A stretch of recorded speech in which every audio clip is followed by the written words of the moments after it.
আল্লাহ ভীতি, আল্লাহকে ভয় করা সম্পর্কে এক গুরুত্বপূর্ণ সংক্ষিপ্ত তথ্যবহুল বিবরণের চেষ্টা করব ইনশাআল্লাহুল আজিজ। সম্মানিত উপস্থিত দ্বীনি মুসলিম ভাই, আল্লাহকে ভয় করা বিষয়টি নির্ভর করে আল্লাহকে জানার ওপরে। আল্লাহকে যে যেমন জানবে, যে যেমন চিনবে, সে তেমন আল্লাহকে ভয় করবে। যে চিনে না, সে আল্লাহকে ভয় করতে পারবে না। তার ভয় করাটি নির্ভর করে তার জানা চিনার উপরে। ইনি আপনাদের কলেজের প্রিন্সিপাল, আমি চিনি না, কাজে আমি তাকে সম্মান করতে পারবো না। আমি তাকে মূল্যায়ন করব, এই গতি আমার ভিতরে নেই। আর উনি যদি আমার কাছে মূল্যায়ন চান, এটাও ঠিক হবে না, কেননা আমি তাকে চিনি না। না জেনে না চিনে সম্মান করা যায় না। আল্লাহকে যে আমরা ভয় করব, এই ভয় করাটা নির্ভর করে আল্লাহকে চিনার উপরে, জানার উপরে। এ কারণেই আল্লাহ তাআলা বলেন, ফা'লাম আন্নাহু লা ইলাহা ইল্লাল্লাহ, তোমরা এটা জেনে নাও, এই জ্ঞান অর্জন করো যে আল্লাহ ছাড়া কোনো মাবুদ নেই। এটা আগে জেনে নাও, বুঝে নাও যে আল্লাহ ছাড়া কোনো মাবুদ নেই। ওয়াস্তাগফির লিযামবিক, তারপর তুমি তোমার পাপের জন্য ক্ষমা চাও। আগে জানা চিনা, পরে ক্ষমা চাওয়া। আবু হুরায়রা রাদিয়াল্লাহু তাআলা আনহু বলেন, রাসূল সাল্লাল্লাহু আলাইহি ওয়াসাল্লাম বলেছেন, ইনাল আবদা ইযা আযনাবা যামবান সুম্মা ক্বালা রব্বি আযনাবতু ফাগফিরলি। আল্লাহর রাসূল বলেন, যখন কোনো দাস দাসী পুরুষ নারী পাপ করে, পাপ করার পরে বলে, হে আমার প্রতিপালক, আমি পাপ করেছি, তুমি আমাকে ক্ষমা করো। ফায়াকুলু রাব্বুহু তাআলা, তখন তার আল্লাহ তাআলা বলেন, তার প্রতিপালক বলেন, আলেমা আব্দি, আমার দাস দাসী কি জানে আন্নাল্লাহু রাব্বুন, তার একজন প্রতিপালক রয়েছেন, ইয়াখুযুহু ওয়া ইয়াগফিরু লাহু, যিনি শাস্তি দিতে পারেন, যিনি ক্ষমা করতে পারেন। আসলেই কি আমার দাস দাসী জানে, ও কি চিনে যে তার একজন প্রতিপালক রয়েছেন, যিনি ক্ষমা করতে পারেন, যিনি শাস্তি দিতে পারেন? আসলেই কি ও জেনে শুনে বলছে? যদি সত্য সত্যই জেনে শুনে বলে থাকে, ফাগাফারতু লাহু, আমি তাকে ক্ষমা করে দিলাম। ফামাকাসা, দিন যায় রাত্রি যায় সময় যায়, দিন যায় রাত্রি যায় সময় যায়, ফাযনাবা যামবান, কোন একদিন আবার পাপ করে বসলো, আবার বলছে রব্বি আযনাবতু ফাগফিরহুলি, হে আমার প্রতিপালক, আমি পাপ করেছি, তুমি আমাকে ক্ষমা করো। তখন তার প্রতিপালক বলেন, আলেমা আব্দি, আমার দাস দাসী কি জানে আন্নাল্লাহু রাব্বুন, তার একজন প্রতিপালক রয়েছেন, যিনি শাস্তি দিতে পারেন, যিনি ক্ষমা করতে পারেন? ও কি জেনে শুনে আমাকে বলছে? যদি জেনে শুনেই বলে থাকে, তাহলে আমি তাকে ক্ষমা করে দিলাম। দিন যায় রাত্রি যায়, কোনো এক সময় আবার পাপ করে বসলো, আবার বলছে প্রতিপালক, আমি পাপ করেছি, তুমি আমাকে ক্ষমা করো। তখন আল্লাহ তাআলা বলেন, আমার দাস দাসী কি জানে যে তার একজন প্রতিপালক রয়েছেন, যিনি শাস্তি দিতে পারেন, যিনি ক্ষমা করতে পারেন? ও যদি সত্য সত্যই জেনে শুনে বলে থাকে, আমি তাকে ক্ষমা করে দিলাম। যতবার তার জীবনে এরকম ঘটনা আসবে, যদি আমাকে সত্য সত্যই জেনে বলে, আমার পাপ হয়েছে, তুমি আমাকে ক্ষমা করো, আমি আল্লাহ তাকে ক্ষমা করে দেব। বুখারী মুসলিম। মানুষকে আল্লাহকে ভয় করার বিষয়টি নির্ভর করে মানুষের জানার উপরে। মানুষ যদি আল্লাহকে জানতে পারে, চিনতে পারে, তাহলেই সে সত্য সত্যই ভয় করবে, না জেনে তো ভয় করতে পারে না। আবু হুরায়রা রাদিয়াল্লাহু তাআলা আনহু বলেন, রাসূল সাল্লাল্লাহু আলাইহি ওয়াসাল্লাম বলেছেন, লাউ তাআলামুনা আলাম, হে পৃথিবীর মানুষ, তোমরা যদি জানতে আমি যেমন জানি, তোমরা যদি আল্লাহকে চিনতে আমি যেমন চিনি, তোমরা যদি আল্লাহকে জানতে আমি যেমন জানি, লা বাকাইতুম কাসীরা ওয়ালা যাহিকতুম কালিলা, তাহলে তোমরা বেশি বেশি কাঁদতে, কম কম হাসতে। হাদিস তো বুখারী মুসলিম। বিবেচনা করেন তো বিষয়টি নিজেকে দিয়ে, যে আমাদের কান্নাকাটির সময় আসে কখন? আমরা আল্লাহর ভয়ে কান্নাকাটি করি কখন? আল্লাহর নবী তো বলছেন যে আল্লাহর কসম, তোমরা যদি আল্লাহকে চিনতে আমি যেমন চিনি, তোমরা যদি আল্লাহকে জানতে আমি যেমন জানি, তাহলে বেশি বেশি কাঁদতে, কম কম হাসতে। তো আমাদের তো কান্নার সময় দেখতে পায় না হাসি ছাড়া, তাহলে আমরা চিনি না।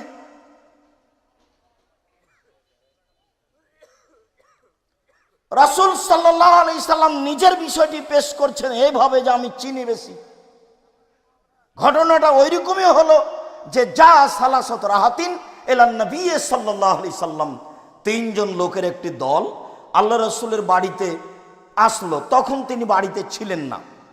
রাসূল সাল্লাল্লাহু আলাইহি সাল্লামের পরিবারকে জিজ্ঞাসা করা হলো আল্লাহ রাসূলের ইবাদত সম্পর্কে। পরিবারের পক্ষ থেকে যখন বলা হলো সালাত হচ্ছে, ইবাদত হচ্ছে এই ফালাম উখবিরু বিহা কান্নাহুম তাকাল্লুহা, যখন তাদেরকে বলা হলো আল্লাহ রাসূলের ইবাদত এই, তখন লোক তিনটি তার ইবাদতকে খুব কম মনে করলো। কম মনে করে বলল, আমরা কোথায় আর আল্লাহ রাসূল কোথায়? কাদ গাফারাল্লাহু লাহু মা তাকাদ্দামা মিন জামবিহি ওয়া মা তাআখারা, তার তো আগের পাপ পরের পাপ সব পাপ ক্ষমা করা হয়েছে। তার সমান আমাদের ইবাদত করলে হবে না, তার চেয়ে বেশি করতে হবে। বেশি করার সিদ্ধান্ত নিয়ে একজন বলল, আম্মা আনা উসাল্লি লাইলা আবাদা, আমি সারা রাত সালাত আদায় করব, ঘুমাবো না। ওয়াকালাল আখার আনা আসুমুন নাহার ওয়ালা উফতির, অপরজন বলল আমি প্রতিদিন সিয়াম থাকবো, একদিনও বাদ দিব না। ওয়াকালাল আখার, অপরজন বলল আনা আতাজুল নিসা ফালা আতাজাওয়াজ, আমি বিবাহ করব না, নারী থেকে বিচ্ছিন্ন থাকবো। তিনজনের উদ্দেশ্য ইবাদত করে আল্লাহকে সন্তুষ্ট করা। ইবাদতের জগতে সবচেয়ে দামি ইবাদত সিয়াম, যা একজন পালন করবে। ইবাদতের জগতে আল্লাহকে ডাকার সবচেয়ে বড় মাধ্যম সালাত, তা একজন পালন করবে।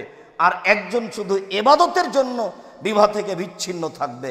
ইতিমধ্যেই রাসূল সাল্লাল্লাহু আলাইহি সাল্লাম তাদের সামনে এসে উপস্থিত এবং বললেন, আনতুম কুলতুম কাযা ওয়া কাযা, এই শোনো, তোমরা তিনজন এই মন্তব্য করলে, ইন্নী লাখশাকুম লিল্লাহি ওয়া আতকাকুম লাহু, আমি তোমাদের সবার চেয়ে আল্লাহকে বেশি ভয় করি, আর আমি তোমাদের সবার চেয়ে বেশি পরহেজগার। এই বাক্যটা বলার জন্য এতক্ষণ পর্যন্ত বলছিলাম। তিনি বলেছেন, আমি যেমন আল্লাহকে চিনি তোমরা যদি চিনতে, আমি যেমন আল্লাহকে জানি তোমরা যদি জানতে, বেশি বেশি কাঁদতে, কম কম হাসতে। ওটাও বুখারী মুসলিমের হাদিস, এটাও বুখারী মুসলিমের হাদিস। এখানে তিনি বলছেন যে আমি তোমাদের সবার চেয়ে বেশি আল্লাহকে ভয় করি, চিনা এই জন্য করেন। আমি তোমাদের সবার চেয়ে বেশি বড় পরহেজগার, চিনে না এই জন্য পরহেজগার। আমার পরহেজগারিতা নাই, মানে আমি চিনি না। পাপ করতে আমাকে ভারী লাগে না, অন্যায় করতে আমাকে ভারী লাগে না, বদনাম গীবত করতে আমাকে ভারী লাগে না, আমি তো চিনি না। এখানেও তিনি বললেন, আমি তোমাদের চেয়ে সবচেয়ে বড় পরহেজগার, আমি তোমাদের সবার চেয়ে বেশি আল্লাহকে চিনি, জানি, ভয় করি। যদি প্রতিদিন সিয়াম থাকতে হয় আমি থাকবো, পরহেজগার মানে বেশি, আল্লাহকে ভয় করা মানে বেশি। সারা রাত যদি সালাত আদায় করতে হয় আমি করব, আমি সবচেয়ে বেশি আল্লাহকে ভয় করি। আমি যখন সারা রাত সালাত আদায় করি না, আমি যখন প্রতিদিন সিয়াম পালন করি না, আমি যখন বিবাহ শাদী করি, তাহলে মান রাগিবান সুন্নতি ফালাইসা মিন্নি, কেউ যদি আমার নীতিকে উপেক্ষা করে কিছু করতে চাই তাহলে সে আমার শরীয়তের অন্তর্ভুক্ত নয়। বেশি ইবাদত করে মানুষ মুসলিম থাকে না, তার ইসলাম টিকে না, সে ইসলাম থেকে বের হয়ে যায়। বেশি ইবাদতের নাম মূলত শরীয়ত নয়। আল্লাহকে জেনে রাসূল সাল্লাল্লাহু আলাইহি সাল্লামের পদ্ধতিতে ইবাদত করার নাম মূলত ইসলাম। সম্মানিত উপস্থিতি, আল্লাহ তাআলা বলেন ওয়াখিরুনা লিল আযকানি ইয়াবকুনা ওয়া ইয়াজিদুহুম খুশুয়া। পৃথিবীতে হাজারো মানুষ, লক্ষ কোটি মানুষ আল্লাহর ভয়ে ভীতু হয়ে কেঁদে মাটিতে লুটিয়ে পড়ে, তাদের কান্নার শব্দ তাদের ভীতিকে আরো বেশি করে দেয়। কোনোদিন এরকম হয় কি? যদি আপনার না হয় তাহলে হজ সফরে যান, দেখেন অনেকেই আছে। আপনি ফাঁকে পড়েছেন, আমি ফাঁকে পড়েছি, আমার আর আপনার কান্না এভাবে হয় না। এ কথার অর্থ এই নয় যে পৃথিবীর কেউ কাঁদে না। আল্লাহ তাআলা বলছেন ওয়াখিরুনা লিল আযকানি, তারা একবারে মুখের মাধ্যমে মাটিতে লুটিয়ে পড়ে কেঁদে, তাদের কান্নার শব্দ যখন তাদের কানে যায় তখন তাদের আল্লাহ ভীতিকে এই শব্দটা আরো বেশি করে দেয়। তখন ঝরঝর ঝরঝর করে তার চোখের পানি ঝরে আসে। সত্য সত্য সে আল্লাহকে ভয় করে, তাই চোখের পানি ঝরে আসছে। এ কথা আল্লাহ তাআলা বলে। আমার আর আপনার এরকম সময় হয় না। এ কথার অর্থ এই নয় পৃথিবীর কেউ কাঁদে না, পৃথিবীর লোক কাঁদে, আমি আপনি জানি না, বুঝি না, যা আল্লাহ তাআলা বলেন। আল্লাহ তাআলা বলেন আফামিন হাদাল হাদিসে তাজাবুনা ওয়া তাদহাকুনা ওয়া লা তাবকুন। তোমরা এক আশ্চর্য মানুষ, কিয়ামতের কথা শুনে হাসাহাসি করো, কিয়ামতের কথা শুনে তোমরা পরস্পরে মজাক করো, তাচ্ছিল্য করো। এইটা আবার কি? কবে নাকি কিয়ামত হবে, তোমরা কান্নাকাটি করো না, তোমরা আল্লাহকে চিনো না, বুঝো না, তাই তোমরা কিয়ামতের কথা শুনে হাসাহাসি করো। মানুষ সমাজে বিভিন্ন পরিস্থিতিতে হাসে, কিন্তু কাঁদতে হবে এই কথা বুঝেও না, বুঝার চেষ্টাও করে না।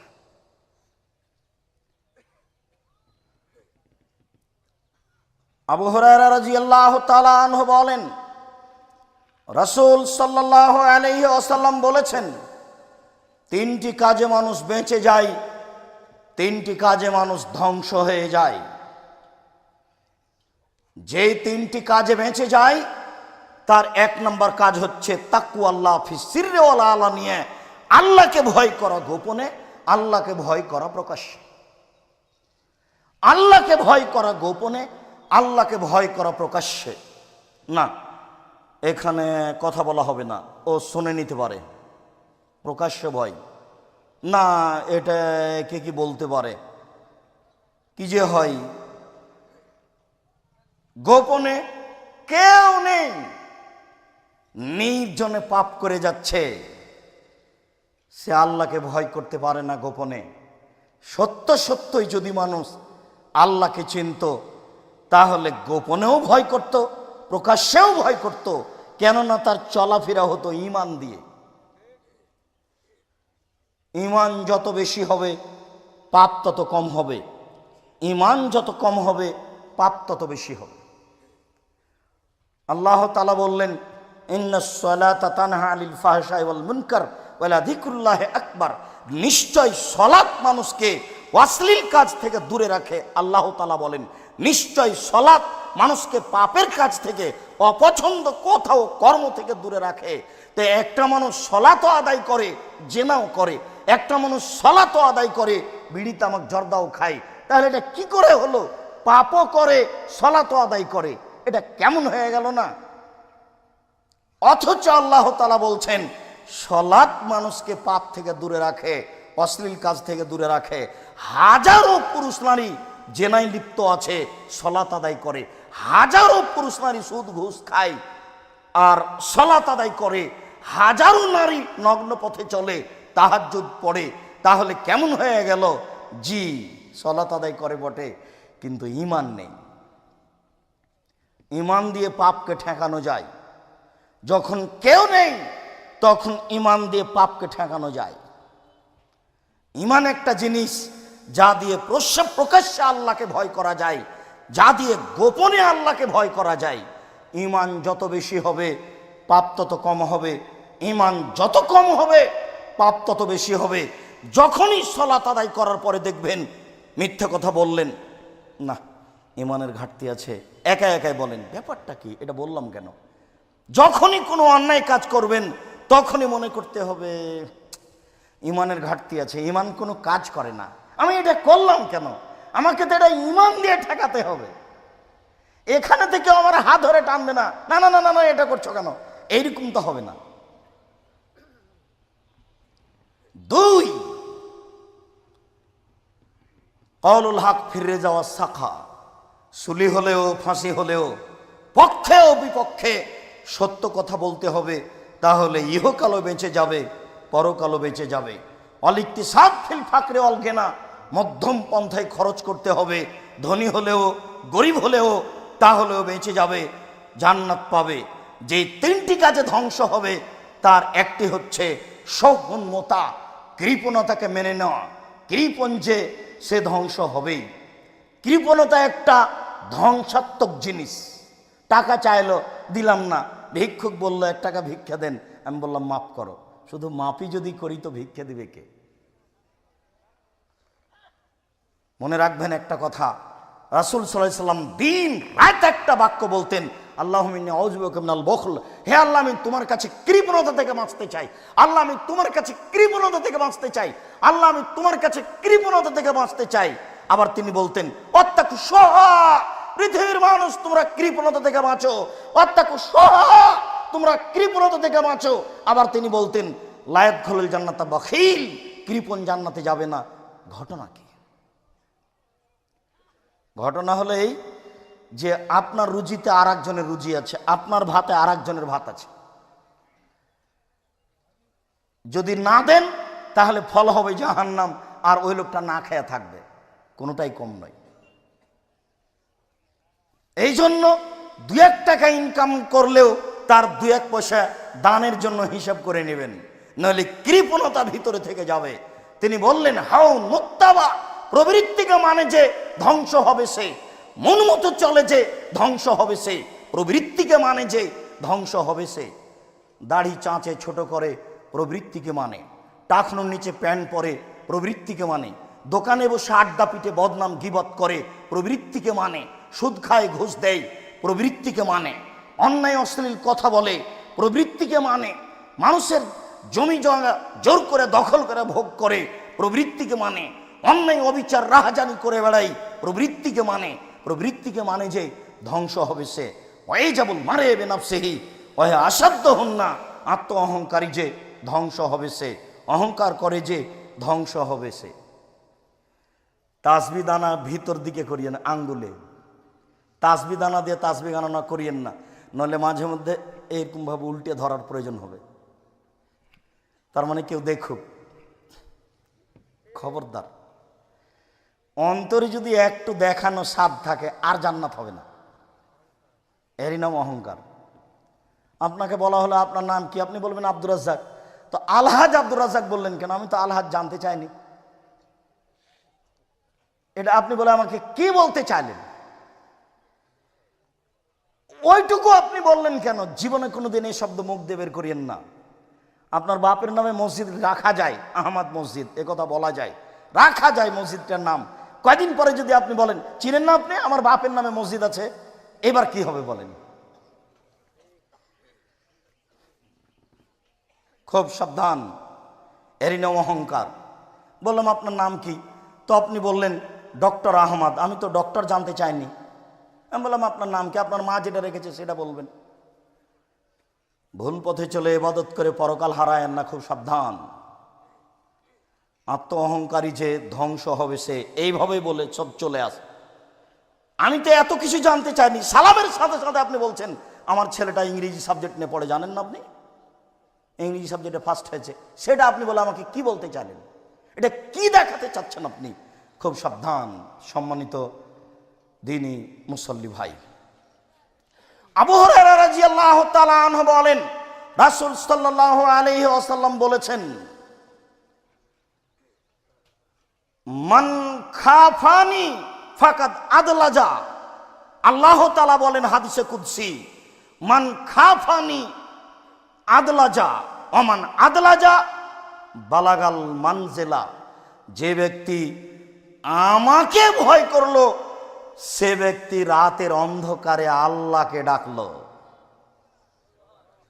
ওমান আদলাজা বালাগাল মানজিলা, আর যে ব্যক্তি রাতের অন্ধকারে আল্লাহকে ডাকলো সে জান্নাতে চলে গেছে।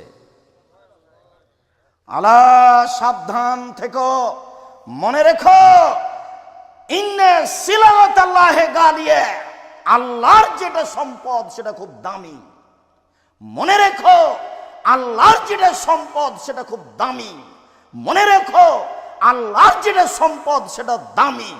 আলা ইন্নে সিলাওয়াতাল্লাহিল জান্নাহ, আল্লাহর সম্পদ হলো জান্নাত।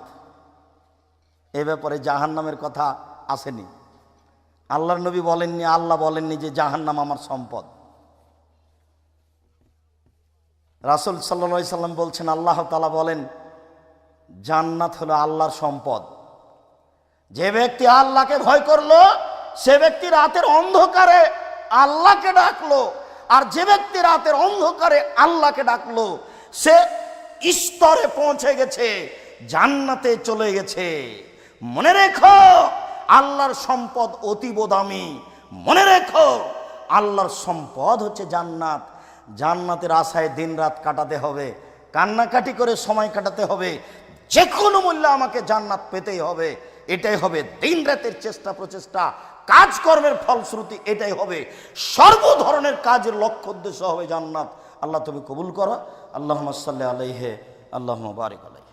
আলহামদুলিল্লাহি ওয়াহদা, আসসালাতু ওয়াসসালামু আলা মান লা নাবিয়্যা বাদা।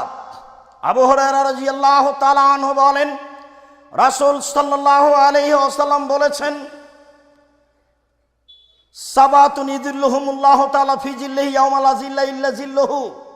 বিচারের মাঠে 7 শ্রেণীর মানুষ বিশেষ ছায়াতলে থাকবে, যেদিন আকাশে কোনো ছায়ার ব্যবস্থা থাকবে না। সূর্যকে নষ্ট করার পরে আবার মানুষের মাথার উপরে আনা হবে, তা থাকবে কা মেঘদারে মাইলিন, 1 মাইল উপরে।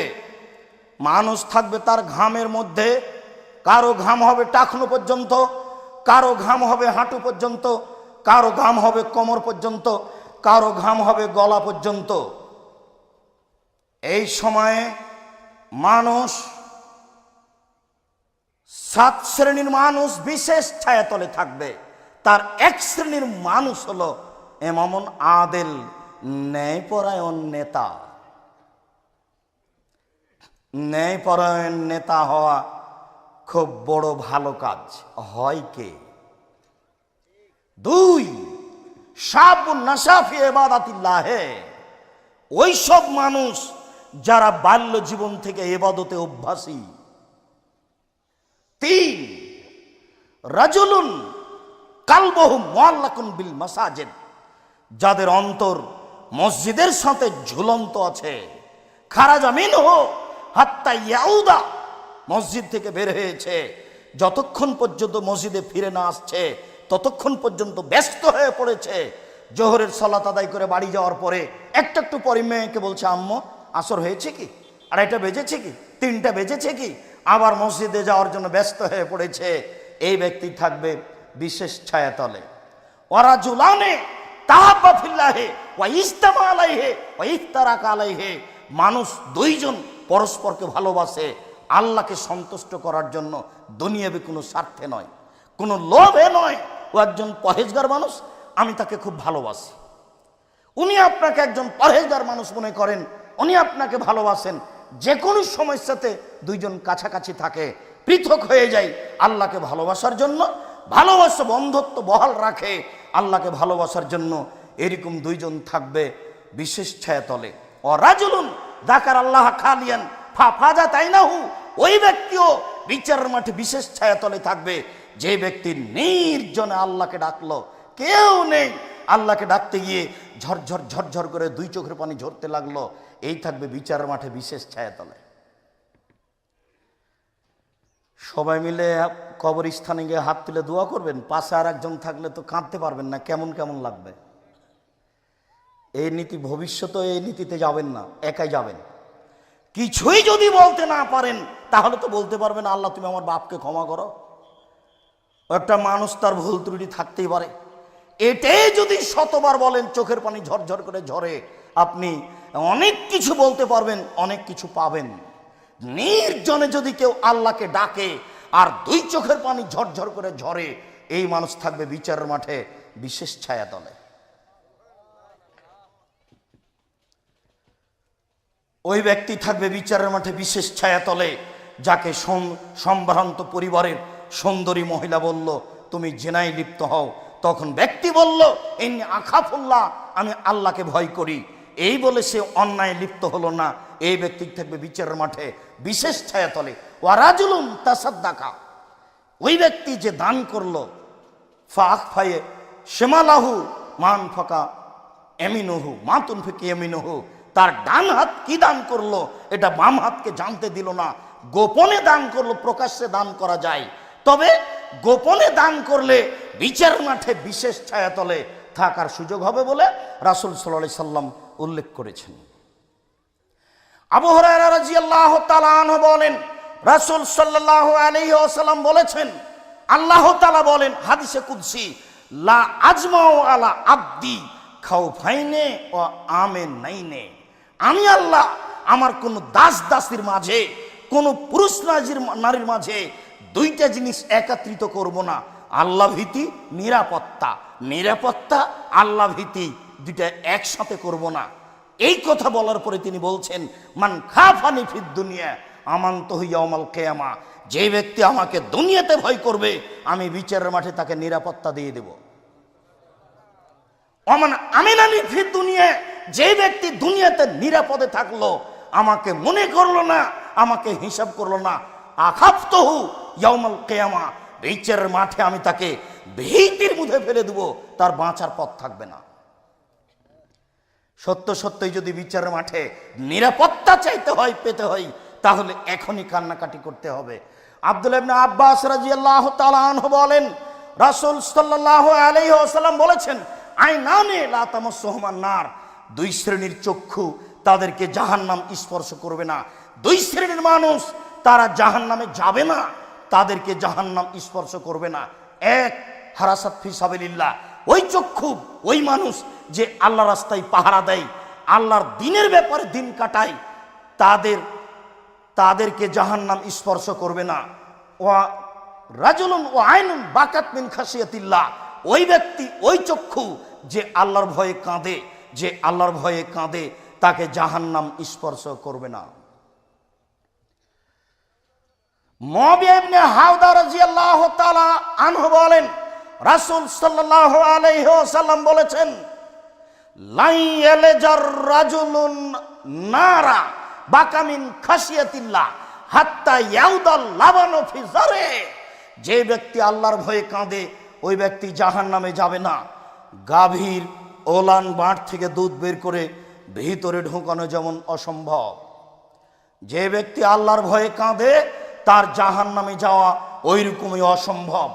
গাভীর ওলান বাঁট থেকে দুধ বের করে ভিতরে ঢোকানো যেমন অসম্ভব।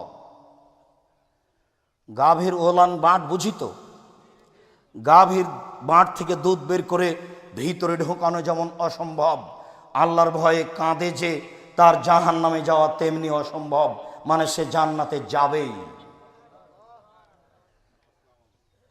জাবের রাদিয়াল্লাহু তাআলা আনহু বলেন, রাসূল সাল্লাল্লাহু আলাইহি ওয়াসাল্লাম বলেছেন, সালাসাতু ওয়ায়ুনিন লা তারাহুমান নার, তিন শ্রেণীর চক্ষু জাহান্নাম দেখবে না, তিন শ্রেণীর মানুষ জাহান্নামে যাবে না, তিন শ্রেণীর মানুষ জাহান্নাম দেখবে না, তিন শ্রেণীর চক্ষু জাহান্নামে যাবে না।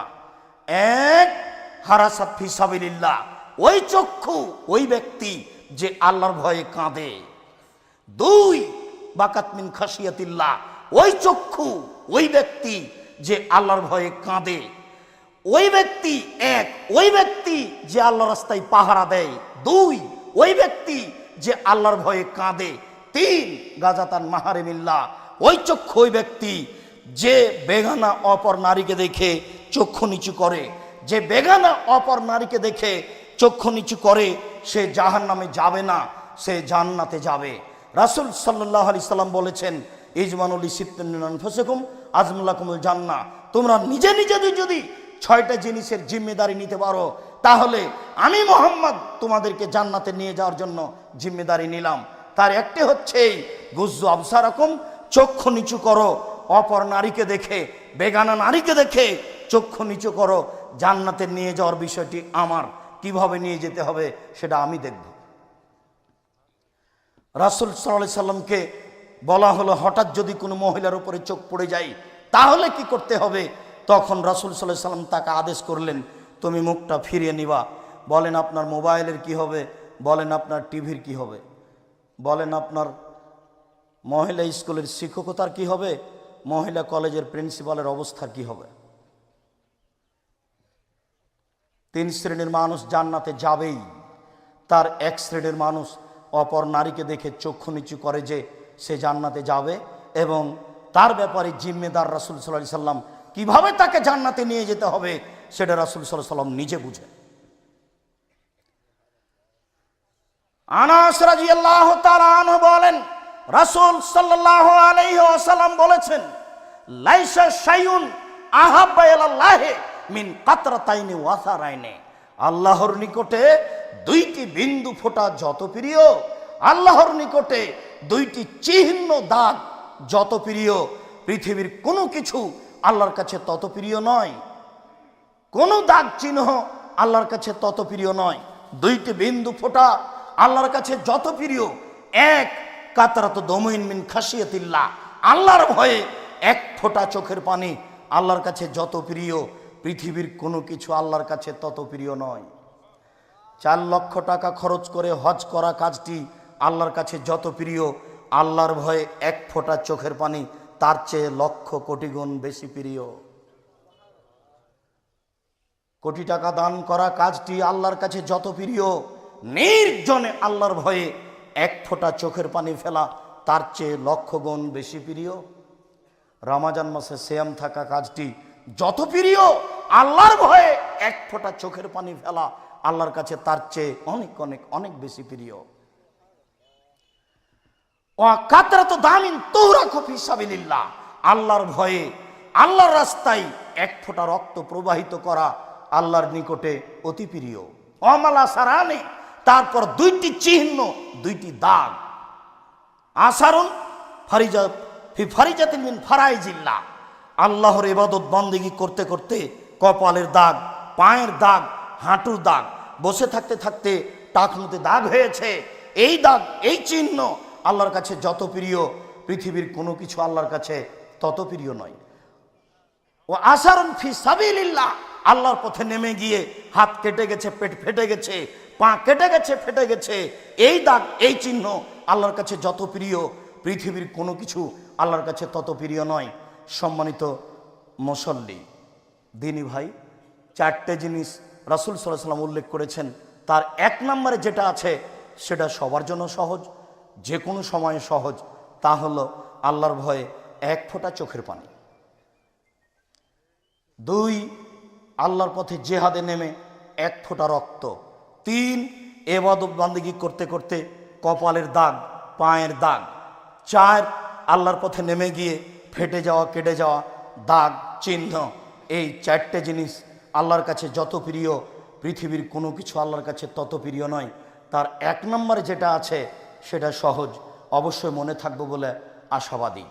উকবা ইবনে আমির রাদিয়াল্লাহু তাআলা আনহু বলেন, রাসূল সাল্লাল্লাহু আলাইহি ওয়াসাল্লামকে জিজ্ঞাসা করা হলো, মান নাজাত, বাঁচার পথ কি? মানুষ কি করলে জাহান্নাম থেকে বেঁচে যেতে পারে? মানুষের জাহান্নাম থেকে বাঁচার পথ কি? কি করলে মানুষ জাহান্নাম থেকে বাঁচতে পারে? এই কথার উত্তরে রাসূল সাল্লাল্লাহু আলাইহি সাল্লাম বললেন, আলজাম লিসানাক, তুমি তোমার মুখকে বন্ধ রাখো, ভালো কথা ছাড়া মুখে বলো না, জান্নাত হবে। মুখ কন্ট্রোলে রাখা মানুষের জন্য সবচেয়ে গুরুত্বপূর্ণ বিষয়।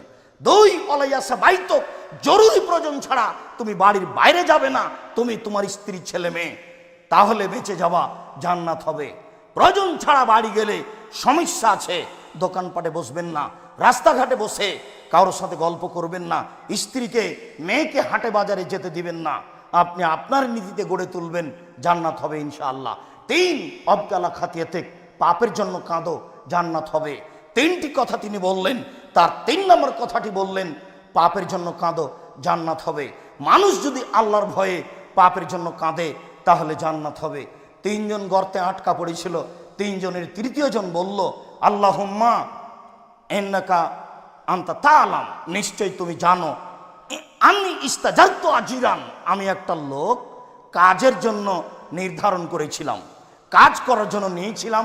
ফা আমেল আলী নিস্তান নাহারে, অর্ধেক দিন কাজ করলো, অর্ধেক দিন কাজ করার পরে আর কাজ করবে না। ফা আতাইতুহু আজরাহু, আমি তার প্রতিদান তাকে দিলাম। লাম ইয়াখুযুহু ফা সাখাতা আলাইহি, সে রাগ করলো, সে টাকা নিল না, চলে গেল। ফা ওয়াফারতুহা আলাইহি, আমি সে টাকা দিয়ে অনেক অর্থ সম্পদ গরু ছাগল করে ফেললাম। হঠাৎ একদিন এসে আমার কাছে চাইলো তার পারিশ্রমিক। আমি বললাম খুজ হাজা, এগুলো সব নিয়ে নাও। আমাকে বলল মজাক করবেন না, একদিনের কাজের বিনিময়ে দেন। আমি বললাম তোমাকে মজাক করিনি, যা কিছু করেছি সব তোমার জন্য, সব তুমি নিয়ে যাও। নিয়ে চলে গেল। এরপরে বলছে আল্লাহুম্মা, হে আল্লাহ, ইন কুনতা তাআলাম, তুমি যদি সত্য সত্যই জেনে থাকো যে আন্নি ফালতু দালেকা, আমি এই কাজটা করেছি রাজা রাহমাতেকা ও খাসিয়াত আযাবেকা, তোমার রহমতের আশায়, তোমার শাস্তির ভয়ে। এটাই মূলত কথা। তোমার রহমতের আশায়, তোমার শাস্তির ভয়ে, তোমার রহমতের আশায়, তোমার শাস্তির ভয়ে আমি এই কাজটা করেছি, তুমি আজকে বিপদ থেকে বাঁচাও। তখন আল্লাহ বললেন ঠিক আছে যাও, আমি পাথর সরিয়ে দিলাম, বের হয়ে চলে যাও। কাজ হবে রহমতের আশায়, আল্লাহর ভয়ে। কাজ হবে রহমতের আশায়, আল্লাহর ভয়ে। জান্নাত তো হবেই, পৃথিবীর যে কোনো বিপদ থেকে বেঁচে যাবেন। কাজ যদি আল্লাহর ভয়ে হয়, জান্নাত তো হবেই, পৃথিবীর যে কোনো বিপদ থেকে বেঁচে যাবেন। আবু হুরায়রা রাদিয়াল্লাহু তাআলা আনহু বলেন, রাসূল সাল্লাল্লাহু আলাইহি ওয়াসাল্লাম বলেছেন, আসরাফা রাজুলুন আলা নাফসিহি, হাজার হাজার বছর পূর্বে একটা লোক নিজের প্রতি খুব অত্যাচার করেছিল, জুলুম করেছিল। সে নিজেকে মনে করত মহা পাপী। ফাওসা বানিহে, সে তার ছেলেদেরকে উপদেশ দিয়েছিল, ছেলেদেরকে বলেছিল এই যে মাতা আবুকুম, যখন তোমাদের পিতা মারা যাবে, ফাহারিকুহ, তোমরা তাকে আগুন দিয়ে জ্বালিয়ে দিও। ফাজরু নিসফাহু ফিল বাররে ওয়া নিসফাহু ফিল বাহরে, তাকে আগুন দিয়ে জ্বালিয়ে, তোমাদের বাপকে আগুন দিয়ে জ্বালিয়ে অর্ধেক চাই পানিতে ফেলে দিও, অর্ধেক চাই মাটিতে ফেলে দিও। কেন? ওয়াল্লাহি লাইন কাদারাল্লাহু আলাইহি, আল্লাহর কসম যদি তাকে আল্লাহ ধরতে পারেন, আল্লাহর কসম আল্লাহ যদি তোমাদের বাপকে ধরতে পারেন, আল্লাহর কসম যদি আল্লাহ তাকে ধরতে পারে, লাইয়ত বান্ন হওয়া দাবান লাইয়ত হাদান ফিল আলামিনা, তাকে আল্লাহ এত শাস্তি দিবেন, পৃথিবীর কোনো মানুষকে আল্লাহ তত শাস্তি দিবেন না। তাকে আল্লাহ এত শাস্তি দিবেন, পৃথিবীর কোনো মানুষকে আল্লাহ তত শাস্তি দিবেন না। তোমরা এই কাজটা করিও। জামাতা ফাফা আলুমা মারাহুম, যখন ব্যক্তি মারা গেল ছেলেরা তাই করলো, পিতা যা বলেছে, পিতা যা বলেছে ছেলেরা তাই করলো। আগুন দিয়ে জ্বালিয়ে অর্ধেক ছাই পানিতে ফেলে দিল, অর্ধেক ছাই মাটিতে ফেলে দিল। ফা আমারাল্লাহুল বাহরা ফা জামা বাইমা ফিহে, আমারাল বাররা ফা জামা বাইমা ফিহে, আল্লাহ সাগরকে বললেন সাগর ছাইগুলি জমা করে দাও। আল্লাহ এই জমিন মাটিকে বললেন মাটি ছাইগুলি জমা করে দাও। মাটি ছাইগুলি জমা করে দিল, পানি ছাইগুলি জমা করে দিল। জড়বস্তু আল্লাহর কথা শুনে, আদম সন্তান বড় নিমুখ হারাম, আল্লাহর কথা শুনে না। জড়বস্তু আল্লাহর কথা শুনে, দেখবেন দেখবেন একটু দেখেন, এদিকে দেখেন, এই মূর্তি কে ভেঙেছে? কে হতে পারে? ইব্রাহিম। ডাকাও ইব্রাহিম, মূর্তি কে ভেঙেছে? আমাকে বলছেন কেন? ওই যে বড়জন কুড়াল ঘাড়ে করে আছে, তাকেই বলেন। তাকে বলবো মানে? ও কথা বলতে পারে? ও যে কথা বলতে পারে না তাকে মানো কেন? এই শোনো, গর্ত খোঁড়ো, আগুন জ্বালিয়ে দিয়ে তাকে ফেলে দাও। তাই করা হলো। তাকে যখন আগুনে ফেলে দেওয়া হলো, তিনি বললেন হাসবুনাল্লাহু নি'মাল ওয়াকিল, আল্লাহ আমার জন্য যথেষ্ট, তিনি উত্তম কাজ করেন। আল্লাহ বললেন ইয়া নারু কুনি বারদাম ওয়া সালামা, হে আগুন তুমি শীতল ঠান্ডা হয়ে যাও ইব্রাহিমের জন্য। এ দেখেন আগুন ঠান্ডা হয়ে গেল। আগুন আল্লাহর কথা মানে, আগুন জড়বস্তু, আদম সন্তান বড় নিমুখ হারাম। এখন বললাম, এরপরে একটু পরে ভুলে যাবে, রাতে একটু কান্নাকাটি করা প্রয়োজন মনে করবে না, হালাল হারাম বিবেচনা করা প্রয়োজন মনে করবে না, অথচ জড়বস্তু আল্লাহর কথা মানে। একটু দেখবেন এই যে ইব্রাহিম আলাইহিস সালাম তার ছুরি দিয়ে বাচ্চাকে জবে করছেন, তো সবাই বলছে যে ছুরির নিচে লোহা লাগিয়ে দেওয়া হয়েছে তাই কাটে না। এবারে নগদ মিথ্যা কথা। আল্লাহ ছুরিকে বলে দিয়েছেন কাটবা না, বাস। কিয়ামত পর্যন্ত যদি ইব্রাহিম আলাইহিস সালাম ছুরি চালানো হবে না। কেন? ছুরি কার কথা মানে? আল্লাহর কথা মানে। ওই যে একটা লোক 99টা মানুষকে হত্যা করার পরে একজন দরবেশের কাছে এসে বলল, কিন্তু আলেম ছিল না, দরবেশকে বলছে 99টা মারার পরে বাঁচার পথ আছে। তখনও তো দরবেশ আল্লাহকে চিনে না, আল্লাহকে চিনা বিষয়টি ভিন্ন। ও বলেছে না, বাপরে বাপ, 99 জন মানুষকে মারার পরে বাঁচার পথ খুঁজো, না বলেছে, তখন তাকেও দিয়েছে। এরপরে জিজ্ঞাসা করছে বাঁচার পথ কি, অমুক গ্রামে যাও। যাওয়ার সিদ্ধান্ত নিতেই সময় শেষ, লাশটা পড়ে গেছে মাটিতে। বুখারী মুসলিমের হাদিসে এসেছে ফানা সাদরাহু ইলাইহা, তার বুককে ওই গ্রামের দিকে ঠেলে দিয়েছিল। ওই সময়তে পড়ে যাওয়ার সময়তে বুকটা তার ওই গ্রামের দিকে ঠেলে দিয়ে আল্লাহকে দেখাতে চাচ্ছিল 100 জন মানুষ হত্যা করেছে সেটা ভিন্ন কথা, তবে আমি বুকটা ওই গ্রামের দিকে ঠেলে দিয়ে তোমাকে দেখাতে চাচ্ছি আমি ক্ষমা খুঁজছি। কোথায় ক্ষমা আছে? আমি ক্ষমা খুঁজছি, কোথায় ক্ষমা আছে? আমি বুকটা গ্রামের দিকে ঠেলে দিয়ে তোমাকে দেখাতে চাচ্ছি কোথায় ক্ষমা আছে, সেটা আমি দেখতে চাচ্ছি। লাশ পড়ে গেছে, ফেরেশতা হইচই করছে, কোথায় নিয়ে যাবে? আল্লাহ বলেন, এই গ্রাম, যে গ্রামের দিকে যাচ্ছিল তুমি আগে আসো। এই গ্রাম, যে গ্রাম থেকে যাচ্ছিল তুমি পিছে হটে যাও। গ্রাম পিছে হটে গেল, ওটা আগে আসলো। দেখেন জড়বস্তু আল্লাহর কথা শোনে, আদম সন্তান বড় নিমুখ হারাম, আল্লাহর কথা শোনে না। সম্মানিত মুসল্লি দিনী ভাই, রাসূল সাল্লাল্লাহু আলাইহি সাল্লামের ওই কথাটি মনে রাখেন। যখন তাকে তার ছাইগুলিকে জমা করে আবার মানুষ রেডি করা হলো, মানুষ রেডি করার পরে আল্লাহ তাকে বললেন, লেমা ফালতা হাজা, তুমি এটা করলে কেন? ছেলেদেরকে এটা আদেশ করেছিলে কেন? তখন লোকটি বলছে, মিন খাশিয়াতিকা, তোমার ভয়ে করেছি, ও আনতা আলাম, তুমি ভালো জানো। অত্র হাদিসের 2টা কথা প্রমাণ হয়েছে। তার একটা, ও বলেছে আল্লাহর কসম, যদি তোমার বাপকে ধরতে পারে তাহলে সবচেয়ে বেশি শাস্তি দিবে। বোঝা যাচ্ছে যে আল্লাহকে চিনে, নাহলে আল্লাহর কসম বললো কেন? আর এইখানে বলছে যে আমি যে তোমার ভয় করেছি এটা তুমি ভালো জানো।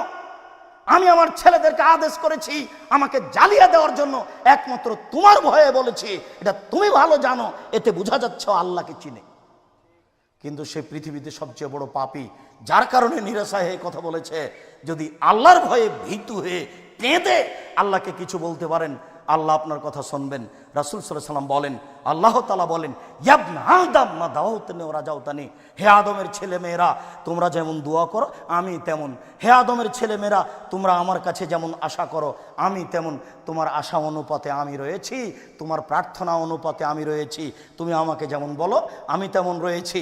তুমি আমার উপরে যেমন আশা করো আমি তোমার আশা অনুযায়ী রয়েছি। আমি পরোয়া করি না তুমি কত বড় পাপী, আমি পরোয়া করি না তুমি কত বড় পাপী, আমি আল্লাহ পরোয়া করি না তুমি কত বড় পাপী। তুমি আমাকে যেমন বলো আমি তেমন, তুমি আমার কাছে যেমন আশা করো তেমন আমি। তুমি আমার প্রতি আশা করে আমার কাছে ক্ষমা চাও, আমার ভয়ে কাজ করো, আমি তোমাকে ক্ষমা করে দেব, জান্নাত আমার। সম্মানিত উপস্থিতি দিনী মুসলিম ভাই, আল্লাহর ভয়ে ভীতু হয়ে কিছু করার জীবনে চেষ্টা করুন।